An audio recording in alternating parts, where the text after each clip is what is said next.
오늘은 저희가 누가복음 강의 75번째 시간으로 누가복음 18장 31절에서 43절을 통해서 예루살렘으로 가는 길이라는 제목으로 하나님의 말씀 증거하도록 하겠습니다. 우리는 계속해서 누가복음을 통해서 종말과 구원이라는 부분에 대해서 계속 살펴보고 있습니다. 그러면서 이제 하나님의 나라 천국에 합당한 삶이 얼마나 어려운 것인지에 대해서 함께 나누었습니다. 지난 시간 말씀 보면 낙타가 바늘귀로 들어가는 것 같이 어렵다, 불가능하다, 사람으로는 할 수 없는 것이다 라는 부분들을 함께 살펴봤습니다. 또한 제자들을 향해서 예수님은 하나님 나라를 위하여 집이나 아내나 형제나 부모를 버리는 것 같이 우리에게 결단과 각오가 있어야 한다는 부분들을 주님께서 말씀하신 것을 살펴보았습니다. 이러한 주님의 이 말씀을 보면 신앙생활하는 게 참으로 어려운 것이구나, 우리가 그것을 따르고 지키는 것이 쉽지 않구나, 어떻게 보면 우리의 삶에 참 무거운 짐이 있는 것 같은 그런 느낌을 갖게 되어집니다.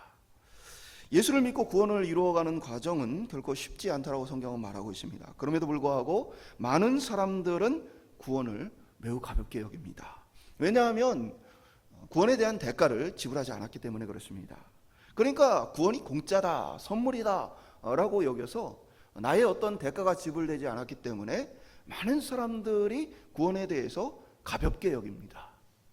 그러면서 구원받은 것에 대한 기쁨과 어떤 부러움보다는 그냥 세상 것들을 많이 가진 것에 대한 부러움들에 대한 것들이 사람들 속에, 심지어 예수 믿는 사람들 속에 많은 것을 보게 되어집니다.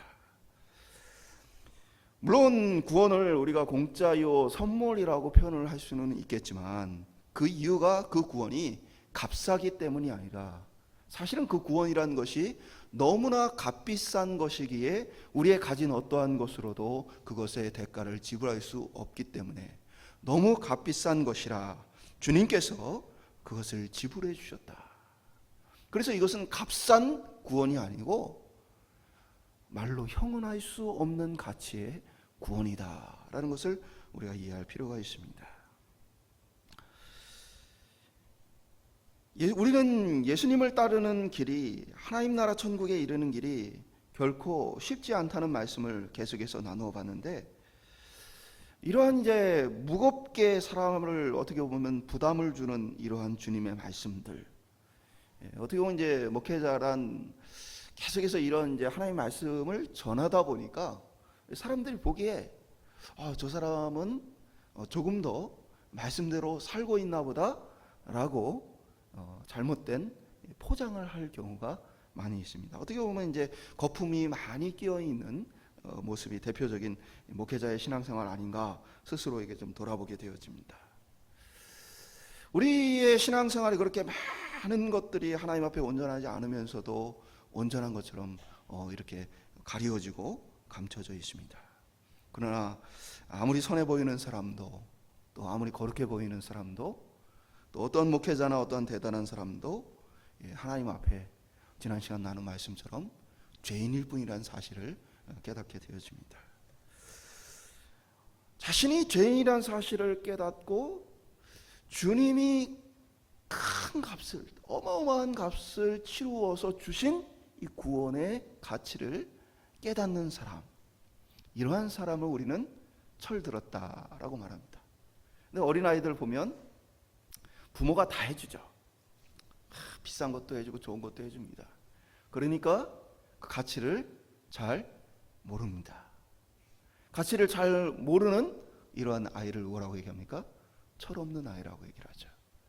저희 아들도 뭐가 먹고 싶다 그러면 과자도 사다 놓고 그러니까 항상 조금씩 남겨요.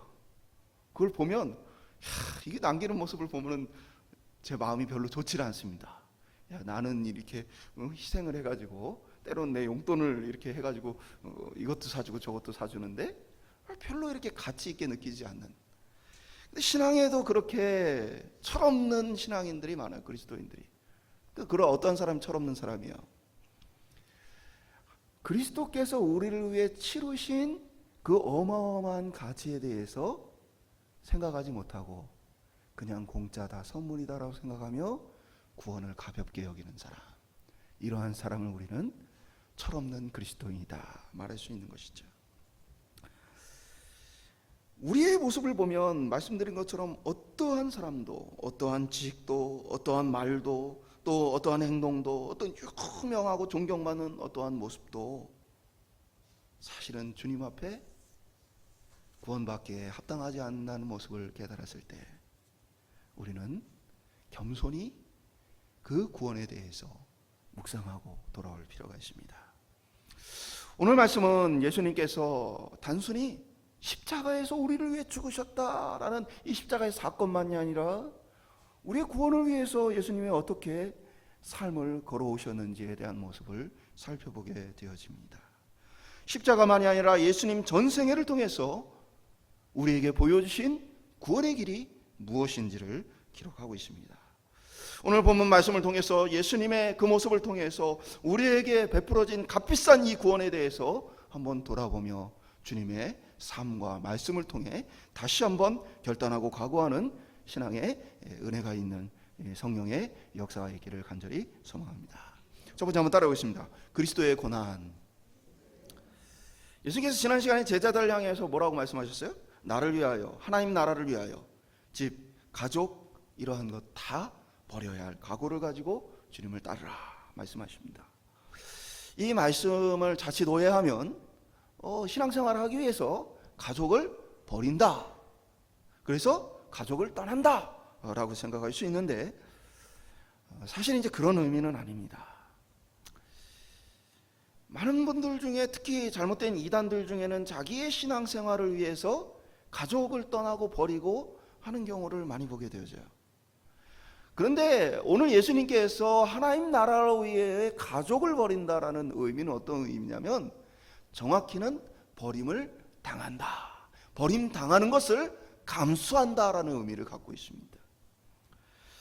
그러니까 예수님을 따르는 일은 당시에 이제 예수님이 보시는 거예요. 내가 이제 십자가에 달리고 그리고 나서 이제 벌어질 일들을 보면 이들이 핍박을 당하게 되어질 것이고 많은 사람들로부터 괴로움과 어려움을 겪게 되어질 것이며 심지어는 그들의 가족 역시도 그들에게 그렇게 행할 것이다라는 것을 아십니다. 실제로 예수님 돌아가시고 나서 초대교회가 생겨나는 과정이 얼마 지나지 않아서 박해가 시작되어지는 모습 보게 되어지죠.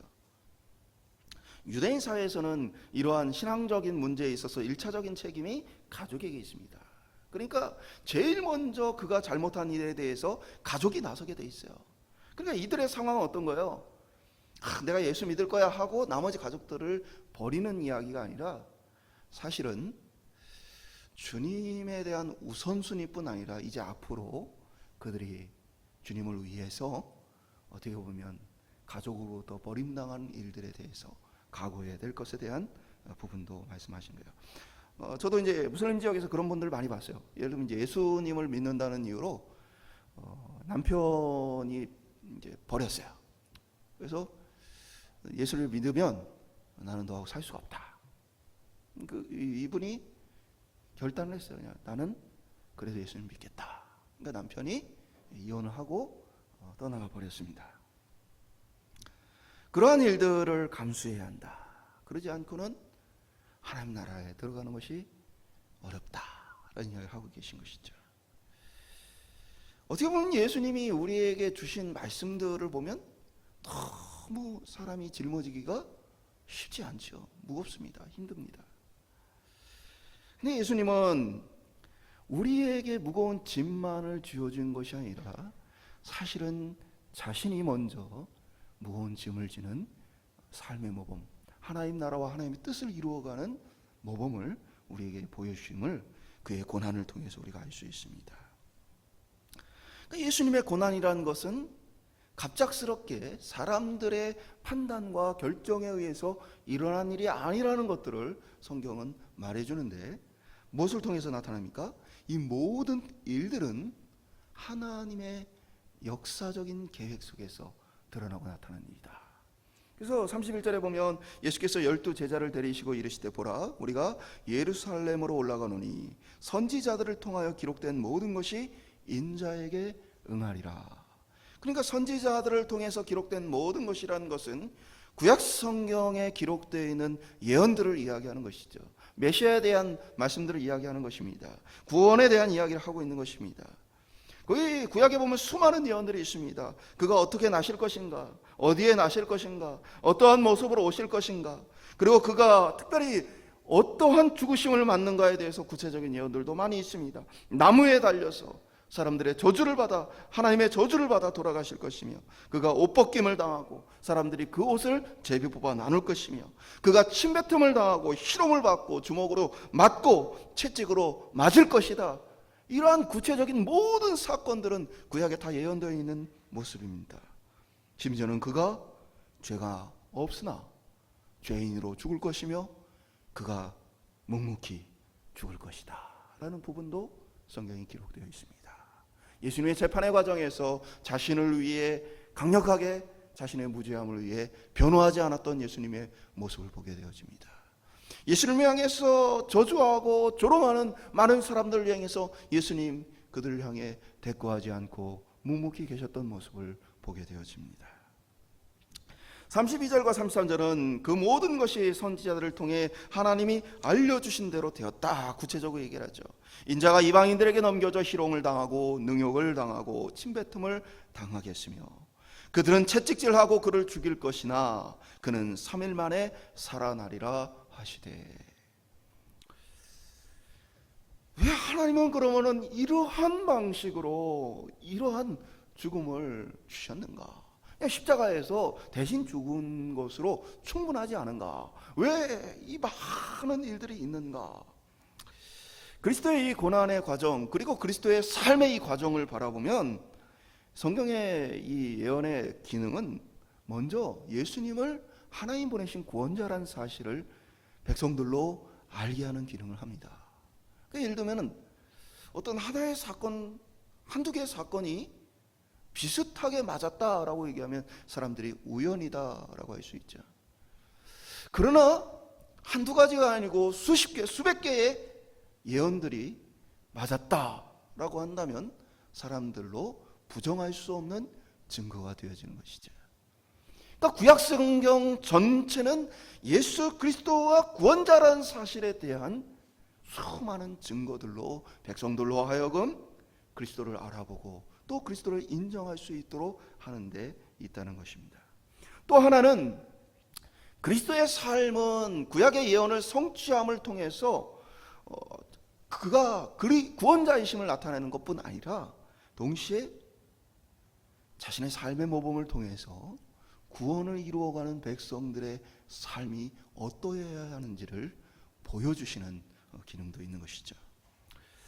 우리의 구원을 위해서는 하나님이신 그리고 창조자이신 세상의 모든 권세를 가진 그리스도께서 우리를 위해 고난을 당하고 자기 생명을 주셨다. 그 놀라운 일들은 사실은 어마어마한 본질적인 값의 차이를 얘기해요. 그러니까 피조물이란 거는 사실은 얼마든지 만들어낼 수 있는 것입니다. 그렇죠? 예를 들면 도자기를 만드는 장인이 도자기는 하루에도 몇 개씩 만들어낼 수 있는 것입니다. 근데 만약에 이제 가마 속에 들어간 도자기를 보다가 아이고 저거 내가 생각한 대로 안 됐네, 잘못됐네 하고 도공이 홀홀 끓는 가마 속으로 들어간다면 이해가 되겠습니까? 다시 만들면 되는 겁니다. 그게 바로 창조자와 피조물의 차이인 것입니다. 우리는 단순히 피조물일 뿐 아니라 심지어 우리는 어떤 피조물입니까? 부패하고 변질되어진 피조물입니다. 그릇으로 얘기하자면 망가진 그릇입니다. 근데 그 망가진 그릇을 위해서 창조자가 얼마든지 만들어내고 찍어낼 수 있는 것을 위해 자기의 생명을 던졌다는 것은 그 그릇과 그리고 그것을 만드는 장인의 가치를 비교할 수 없는 것과는 또 비교할 수 없는 하나님과 우리 사이의 가치의 차이입니다.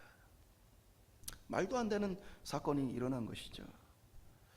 예수님께서는 단순히 우리에게 희생을 강요한 것이 아니라 자신이 말할 수 없는 그 희생을 치루었다는 것을 통해 우리에게 구원의 길을 보여주셨습니다. 예수님께서 말씀하시는 구원에 합당한 삶이라는 것은 구원을 이루어가는 대가가 아니라 구원의 가치를 아는 삶에 대한 이야기를 하고 계신 거예요. 제 아들 찬이가 최근에 최신 핸드폰을 저희 친척으로부터 선물을 받았습니다. 지금 나와 있는 핸드폰 중에 제일 비싼 핸드폰 중에 하나입니다. 이 아이가 약속을 받고는 언제 핸드폰이 도착하나 매일매일 기다리다가 결국 받았습니다. 그러니까 기존에 쓰던 핸드폰이 있고 새로 받은 핸드폰이 있어요. 새로 받은 핸드폰이 얼마나 아까운지 아직 유심도 옮겨서 등록을 하지 않고 씁니다. 혹시 밖에 갖고 나갔다가 깨지거나 이럴까봐 기존 핸드폰을 그대로 쓰면서 새로운 핸드폰은 집에서만 귀하게 주로 사용하는 모습을 보게 되었습니다. 이 핸드폰은 공짜로 받은 겁니다. 선물로 받은 겁니다.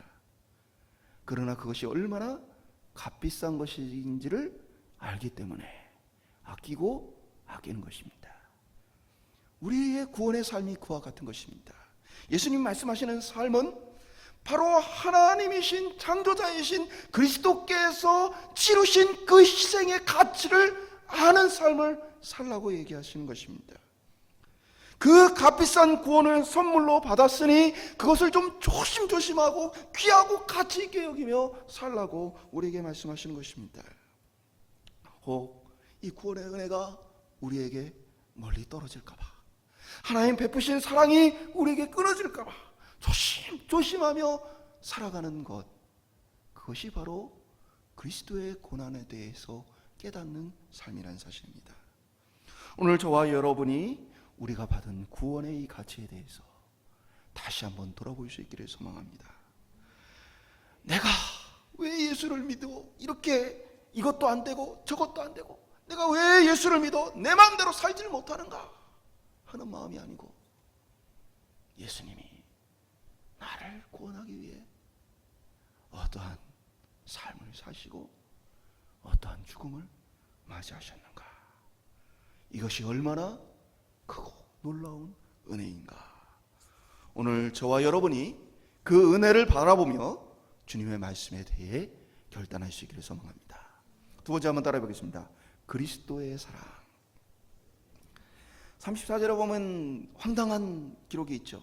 제자들이 이것을 하나도 깨닫지 못하였으니 그 말씀이 감추었으므로 그들이 그 이르신 바를 알지 못하였더라. 지금 어마어마한 사건이 일어나고 있습니다.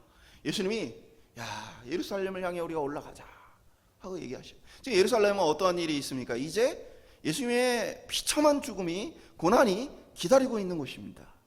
예수님은 지금 그들을 구원하기 위해 구약 성경으로부터 시작해서 태초부터 하나님의 구원 계획이 성취되어지는 어마어마한 역사의 현장에 있습니다. 그리고 예수님이 그 일을 알려주시고 선포하셨습니다. 그러나 황당하게도 제자들의 반응은 무엇입니까? 하나도 깨닫지 못하였다. 전혀 알지를 못하였다. 이거만큼 허무할 때가 있을까요? 나는 모든 희생을 치르고 모든 값을 치르고 모든 고난을 다 받으며 이 일을 하고 있는데 정작 그 혜택을 받는 이는 아무것도 깨닫지 못하고 알지 못하였다. 왜 그랬을까요? 아마도 제자들은 지금 예수님 굉장히 환영받고 많은 사람들이 예수님 따르는 그 상황 속에서 예수님이 그곳에서 고난과 죽음을 받는다는 것들이 납득이 안 됐을 수 있습니다. 또 예수님의 말씀 중에서는 비유의 말씀들도 많이 있었기 때문에 그들은 또 하나의 우리가 이해하지 못한 어떤 비유가 아닐까 생각하기도 했어요. 또 예수님의 그 말씀이 얼마나 진지했던지 그들이 감히 그게 무슨 뜻이냐라고 묻지 못했을 수도 있습니다. 결국 예수님의 제자들은 예수님의 부활을 통해서 또 성령의 은혜를 통해서 그들이 그 의미를 깨우치게 되어집니다. 그러나 주님의 오늘 이 본문의 모습은 어떤 것입니까? 알지 못하는 자, 깨닫지 못하는 자를 위한 고난의 길이라는 사실입니다. 이들이 오히려 고난받을 때에 예수님을 향해서 배신하고 모른 척하고 자기 자신 한 몸 돌보기에 바빴던 모습을 보였습니다. 그런데 예수님은 자신을 배척하고 모른 척하고 외면하는 그들을 위해 고난의 길을 걸어가셨다는 사실입니다. 왜 그럴까요? 그것이 바로 주님이 가진 본질적인 사랑입니다. 우리는요, 자꾸 다른 사람의 반응에 대해서 얘기를 합니다. 내가 용서를 하고 싶은데 그 사람의 태도가 아니다. 내가 그 사람을 사랑하고 싶은데 그 사람이 내게 보이는 모습들은 그와 같지 않다. 근데 본질적인 사랑이라는 것은 상대의 반응과 관계없이 내가 사랑으로 변화되어서 사랑하게 되어진 것을 이야기하는 것입니다. 그러니까 예수님의 이 본질적인 사랑의 모습은 그들이 아무것도 깨닫지 못하고, 심지어는 그들의 마음속에는 뭐가 있어요? 예수님이 이제 높은 자리에 올라가면은 내가 좌우편에 서서 권력을 잡아야 되겠다, 그러한 마음으로 가득 차 있는 모습을 아시면서도 나를 배신할 것이다, 나를 모른다 할 것이다. 그 모습을 아시면서도 예수님은 그들을 향해서, 그들을 위해서 십자가의 길을 선택하여 걸어가시는 모습을 보게 되어집니다. 예수님의 그 마음은 어떤 것이냐? 히브리서 12장 2절에 이렇게 기록합니다. 믿음의 주여 또 온전케 하시는 이인 예수를 바라보자. 그는 그 앞에 있는 기쁨을 위하여 십자가를 참으사 부끄러움을 개의치 아니하시더니 하나님 보좌 우편에 앉으셨느니라. 이거 뭐예요? 지금 당할 일은 고난과 슬픔이요, 부끄러움이요, 수치예요. 근데 그 앞에 있는 기쁨, 그 기쁨은 무엇입니까? 이 사랑하는 제자들, 이 자녀들을 구원하여 나와 함께 있게 하기 위한 주님의 기쁨, 그 순간을 위한 기쁨을 위해서 어떻게 하신다는 거예요? 그 부끄러움과 수치 따위는, 그 고난과 고통 따위는 개의치 아니하셨다. 사람은 더 나은 가치를 위해 덜한 가치를 포기하게 되어 있습니다. 어린아이들이 아주 어릴 때에는 500원짜리하고 5만원짜리 중에서 둘 중에 하나 가지라고 그러면 아무거나 고릅니다.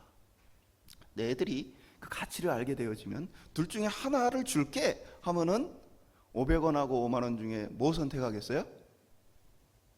5만원 선택하겠죠. 가치를 알고 이게 더 큰 거다 하면은 500원짜리를 포기하게 되어지는 거예요.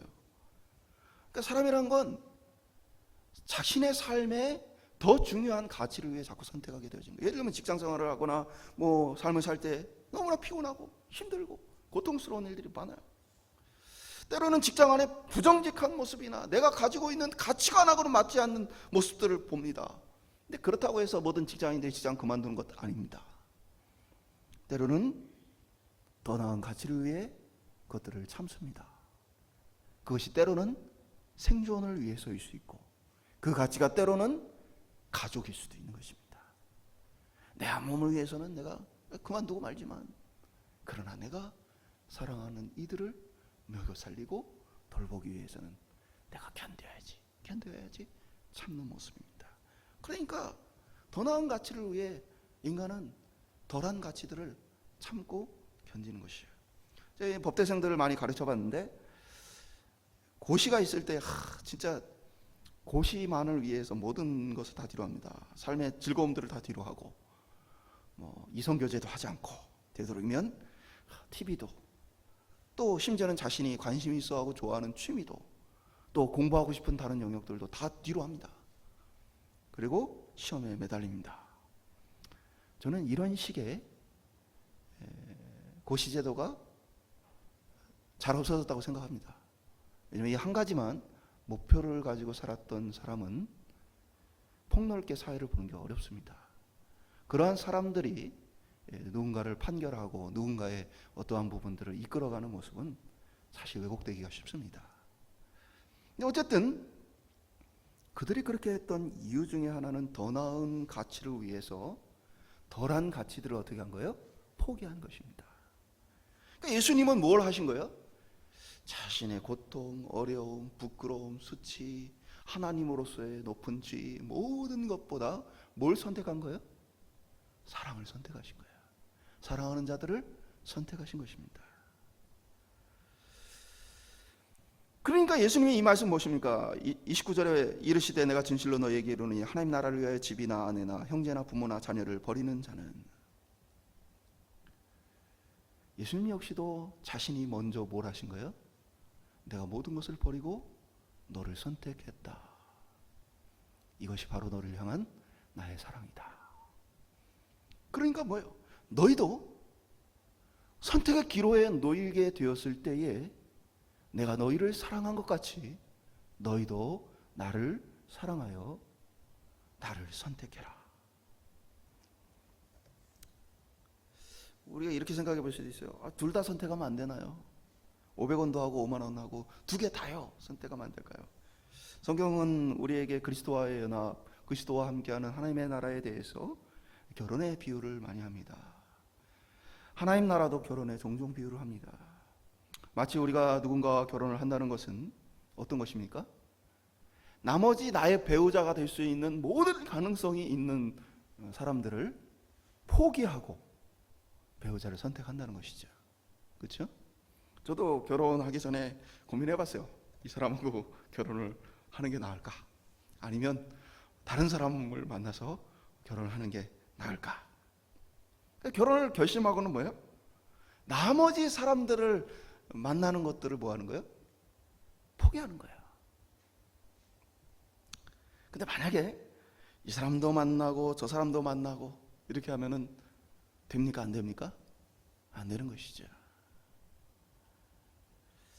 주님은 이렇게 말씀하시는 거예요. 내가 너를 선택했다. 너도 나를 선택하면 안 되겠니? 그 말은 나를 선택했다면 나를 위해 나보다 덜한 가치로 여러 가지 인생의 고난과 어려움도 각오하고 결단하고 나를 따라와야 한다. 제자들은 어떻게 했어요? 예, 그렇게 하겠습니다. 예수님께서 나를 위해 그렇게 고난을 당하시는군요. 제자들의 모습은 나중에 이렇게 변화되어지죠. 우리의 모습은 어떻습니까? 우리가 아직 죄인 되었을 때에 그는 우리를 위해 자기 자신을 내어주셨습니다. 마찬가지로 오늘 본문하고 똑같아요. 제자들이 아직 깨닫지 못하였을 때, 나중에는 변화가 됐지만 그러나 아직 깨닫지 못하였을 때에 그리스도께서는 그들을 건지시기 위한 구원의 길을 선택하여 걸어가셨다는 것입니다. 신앙생활을 하다 보면 많은 고민을 하는 분들이 계셔요. 내가 구원을 받기에 나는 왜 이렇게 합당하지 못할까? 지난주 또 말씀을 유튜브에서 이렇게 보신 분이 장황한 댓글을 다셨어요. 그런 글이에요. 자신의 구원 받을 수 있을까? 자신의 삶이 정말 하나님의 나라 들어가기에 합당한가? 혹 내가 들어가고자 하나 들어가지 못하는 자가 많다는 말씀과 같이 자격 미달하는 것은 아닌가? 근데 우리가 생각할 것이 있습니다. 우리의 구원은 그리스도의 사랑 때문에 구원받는다는 사실이야. 나의 어떠함 때문이 아니라 그리스도의, 내가 죄인 되었을 때에 먼저 사랑하신 사랑 때문에 우리가 구원을 얻는다는 사실이에요. 그래서 우리가 힘들 때마다 이것을 기억해야 합니다. 그리스도의 사랑이 얼마나 깊은가? 내가 어떠한 사랑을 받았는가? 내가 그리스도의 사랑을 담기를 주님은 원하십니다. 주님이 우리를 사랑한 것 같이 주님은 우리가 주님을 사랑하길 원하십니다. 그래서 우리가 또 기억할 것이 있다면, 내가 이 사랑을 받았구나 라는 감사와 더불어서 나도 이런 사랑을 해야 되겠구나, 나도 주님을 닮아야 되겠구나. 오늘 저희들의 삶 속에 그리스도를 향한 그리스도의 사랑에 대한 확신과 그것을 통해서 또 그리스도의 사랑을 닮아가고자 하는 결단이 저희들 안에 있기를 간절히 축원드립니다. 그리고 혹 구원에 합당하지 못한 우리의 모습이 떠오르고 생각나거든. 이 십자가의 사랑, 십자가까지 걸어가시는 그 사랑을 다시 한번 묵상해 보길 축원드립니다. 깨닫지 못한 제자들을 위해서도 그 걸음을 멈추지 아니하셨구나. 마지막으로 따라해 보겠습니다. 그리스도의 일하심. 사랑이라는 것은 자꾸 초점을 사랑하는 대상에게 향하게 하는 것입니다. 눈이 가고 귀가 가고 발걸음이 옮겨가는 것입니다. 제가 이 교제를 하겠다 했던 이제 두 남녀가 교회 안에서 둘이 결정을 해놓고는 자매가 얼마나 또 기뻤는지 저에게 연락을 했어요. 목사님, 저희 둘이 앞으로 사귀기로 했습니다. 그래서 목사님께 형제가 전화를 드리고 찾아가서 말씀을 드리고 교제하는 것을 알리기로 했습니다. 제가 그 얘기를 듣고 형제가 언제쯤 연락이 오나 기다렸어요. 연락이 왔어요. 형제가 와서 제가 그 자매를 사랑합니다. 좋아합니다. 둘이 한번 잘 만나보겠습니다. 그럴 줄 알았어요. 형제가 와서는 제가 이 자매를 좋아하는지 모르겠어요. 그렇게 얘기하는 거예요. 나는 어저께 분명히 자매를 통해서 우리들이 서로 사귀기로 해서 이 얘기를 들었는데 형제는 와서는 제가 좋아하는지 모르겠어요. 제가 사귀어야 될지 말아야 될지 모르겠어요. 어떻게 해야 되죠? 근데 이 형제가 나빠서가 아니에요. 이 형제는 사람을 많이 사귀어보지 않아서 한편으로는 사랑이 뭔가, 내가 좋아하는 건가, 어떤 것인가에 대한 확신이 없는 것도 있고, 또 굉장히 신중한 형제라 고민을 했던 것이죠. 저는 오히려 이런 형제의 모습이 보기 좋게 느껴졌어요. 실제로 성실하고 좋은 형제였어요. 고민하는 형제가 제가 이렇게 얘기했습니다. 제가 여러 가지 교육과 봉사를 하는 이 프로그램에서 두 분이 여러 번 함께 참여를 하셨는데, 제가 볼 때마다 형제님은 항상 그 자매님 주변에 있었습니다. 아주 가까이 옆에 있지는 않지만 항상 어느 정도 거리를 두고는 그 자매를 계속해서 지켜보고 가까이 하려고 했던 형제의 모습을 보게 되었습니다. 이것이 한두 번이 아니고 오랜 시간 지켜봤을 때 저는 이것이 단순한 호기심이나 좋아하는 감정이 아니라 꽤 오랫동안 이 자매를 사랑하는 마음이라고 생각합니다. 그것이 진짜 사랑인지 만나면서 확인해 보십시오. 그래서 헤어질 뻔한 사람을 만나게 하고 잘 결혼하는데 일조했던 기억이 납니다. 사랑은 숨겨지지 않고 드러납니다. 바로 내가 무엇을 더 귀하게 여기느냐, 그것에 대한 삶의 모습은 드러나게 되어집니다. 우리는 예수님의 십자가의 사건만을 생각하면 그것만 대단한 사랑인 것처럼 착각할 수 있습니다. 물론 예수님의 십자가의 사랑 대단한 사랑입니다. 그러나 우리는 오늘 본문을 통해서 예수님의 한결같은 사랑을 확인하게 되어집니다. 곧 오늘 본문에 예수님은 자신의 고통스러운 죽음을 눈앞에 두고 있습니다. 제자들을 향해서 예루살렘을 향해 가자 말씀하십니다. 35절에는 그것이 여리고였다라고 기록을 하고 있습니다. 맹인이 여리고에서 다윗의 자손이여 나를 불쌍히 여기소서 외칠 때, 여리고란 어떤 곳입니까? 예루살렘 아주 높은 산에 있습니다. 그 여리고는 그 높은 산을 오르기 전에 사람들이 쉬었다가 가는 곳입니다.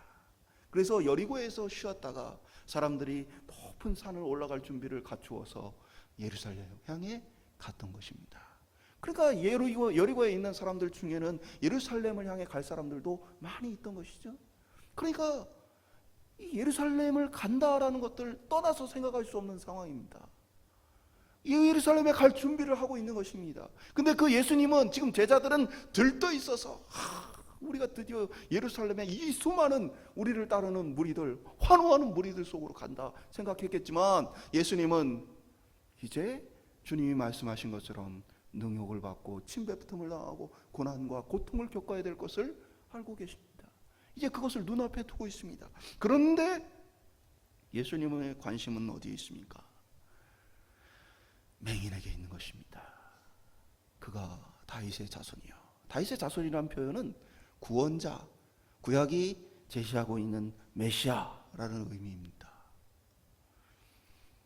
자신을 향해 도움을 요청하고 자신을 구원자로 여기며 자신을 구원해달라고 간절히 부르짖는 이 사람에 대해서 주님은 여전히 자기가 가진 사랑을 가지고 일하게 되어집니다. 사람은요, 남의 중병보다 자기 고풀, 자기 감기를 더 중요하게 여기는 것이 인간의 속성입니다. 남의 큰 고통보다는 내 자신의 어떠한 문제가 더 커요. 근데 예수님은 어마어마한 고통을 눈앞에 두고 있어요. 그런데 예수님 마음의 사랑이 어디를 향하게 해요? 바로 그 맹인을 향하게 합니다. 그리고 그를 고치시는 모습을 보게 되어집니다. 내가 무엇하여 주기를 원하느냐? 보기를 원하나이다. 주님 고쳐주시는 모습을 보게 되었죠. 그리스도의 사랑은 자기 자신에게 맞춰져 있지 않고 자기 사랑하는 대상들을 향해 맞춰져 있습니다. 그리스도의 일하심은 우리에게 그가 본질적인 사랑을 가졌다라는 것을 보게 되어집니다. 매일매일의 일하심을 통해서 그의 전생애를 통해서 우리를 사랑하고 계시는구나. 한번 결단하고 내가 십자가에서 너희를 위해 죽어야 되겠다 결단한 사랑이 아니고 매일의 삶 속에서 자기 자신보다 우리를 귀하고 가치 있게 여겨주신 사랑이란 것을 보게 되어지는 것입니다. 우리의 신앙도 그와 같은 것이죠. 한번 내가 결단을 하고 주를 위해 헌신한다. 근데 많은 사람들이요 거기에 빠져 있어요. 내가 과거에 이러한 헌신을 했어요. 내가 과거에 이러한 일들을 했습니다. 이러한 결단을 했습니다. 많은 사람들이 자신의 단회적인 어떻게 보면 헌신과 사랑에 대해서 생각을 합니다. 그러나 사랑이란 건 우리 안에 본질적인 변화가 일어나는 것이에요. 그래서 그것은 어떤 것입니까? 매일의 삶 속에서 드러나고 나타나게 되어지는 것입니다. 눈 딱 감고 결단하여 각오하여